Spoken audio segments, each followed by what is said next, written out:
கிறிஸ்துவில் பிரியமானவர்களே, ஆண்டவராக இயேசு கிறிஸ்துவின் நாமத்திலே உங்கள் யாவரையும் வாழ்த்தி ஆசீர்வதிக்கிறேன். இந்த நாளுக்கென்று தேவன் நமக்கு அருளி இருக்கும் ஜீவ வார்த்தை ரூத்தின் சரித்திர புஸ்தகம் 2ஆம் அதிகாரம் 12ஆம் வசனத்தில் இருக்கிறது. இஸ்ரவேலின் தேவனாகிய கர்த்தருடைய செட்டைகளின் கீழ் அடைக்கலமாய் வந்த உனக்கு அவராலே நிறைவான பலன் கிடைப்பதாக. என கேட்கிற தேவனுடைய பிள்ளைகளே, ரூத்தின் சரித்திர புஸ்தகத்தில் இருந்து கர்த்தர் இன்று நமக்கு வாக்கு அருளி இருக்கிறார். அகதியாய் வந்தவளை அந்தஸ்துள்ள பெண்ணாக மாற்றினார் தேவன். நான் நம்புகிறேன், விசுவாசிக்கிறேன், இந்த நாளிலும் நீங்கள் அறிந்திராத மேன்மையை உங்களுக்கு அருளி ஒரு புதிய அலங்காரத்தை தந்து உங்களை ஆசீர்வதிக்கப் போகிறார். அகதியாய் வந்த அந்நிய தேசத்திலே அவள் ஆதரிக்கப்பட்டாள், ஆசீர்வதிக்கப்பட்டாள். எனவே தேவன் அந்த நாளிலே உங்கள் வாழ்க்கையில ஒரு பெரிய அடைக்கலமாய் இருந்து உங்களை ஆதரித்து நிச்சயமாய் உங்களை ஆசீர்வதிப்பார். இந்த சரித்திர புஸ்தகத்தை வாசித்து பார்க்கும் பொழுது இந்த முழு புஸ்தகத்தில் இருந்து ஒரு 3 காரியங்களை நாம் தியானிக்க போகிறோம். அதாவது போவாஸ் அருளின 3 காரியங்களை உங்களுக்கு முன்பதாக நான் வரிசைப்படுத்தும்படிக்கு விரும்புகிறேன். போவாஸ் என்று சொன்னால் துரிதமானவன் என்று அர்த்தம். எனவே இந்த நாளிலே தேவன் உங்கள் வாழ்க்கையிலே சில காரியங்களை துரிதமாய் செய்து முடிக்கப் போகிறார். தேவனுடைய பிள்ளைகளே, முதலாவதாக ரூத் புஸ்தகம் 2ஆம் அதிகாரம் அதிலே 14வது வசனத்தை கவனித்து பார்க்கும் பொழுது, ரூத் 2ஆம் அதிகாரம் அதிலே 14ஆம் வசனம், பின்னும் போவாஸ் சாப்பாட்டு வேளையில் அவளை பார்த்து, நீ இங்கே வந்து இந்த அப்பத்திலே புசித்து காடியிலே உன் துணிக்கையை தோய்த்துக்கொள் என்றான். அப்படியே அவள் அறுப்பறுக்கிறவர்கள் அருகே உட்கார்ந்தாள். அவளுக்கு வறுத்த கோதுமையை கொடுத்தான் என்று எழுதியிருக்கிறது. மாத்திரமல்ல, அவள் சாப்பிட்டு மீந்ததை வைத்துக் கொண்டாள் என்று சொல்லி.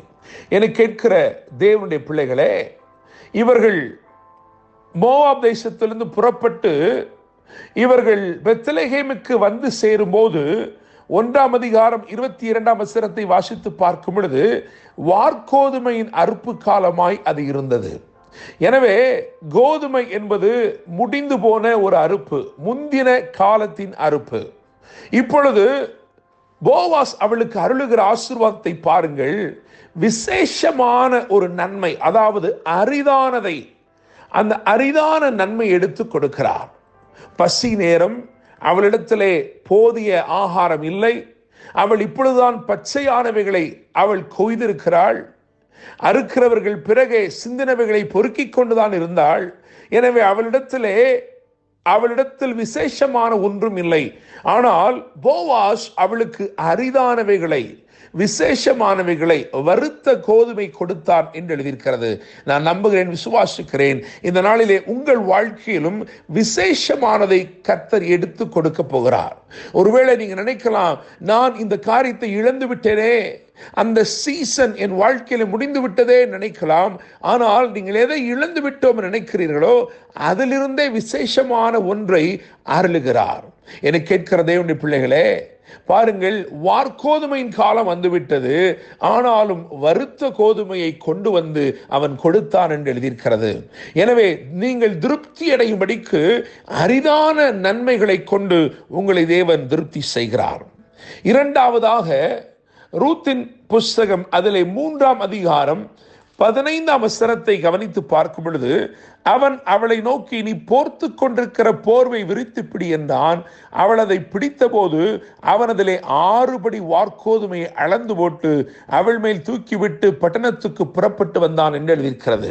என கேட்கிற தேவனுடைய பிள்ளைகளே, இங்கே புதிதானவைகள் அருளப்படுவதை பார்க்கிறோம். மாத்திரமல்ல, போர்வை விரித்து பிடி என்று சொல்லி 6 படி வார்கோதுமை அளந்து விடுகிறான் என்று சொல்லி எழுதியிருக்கிறது.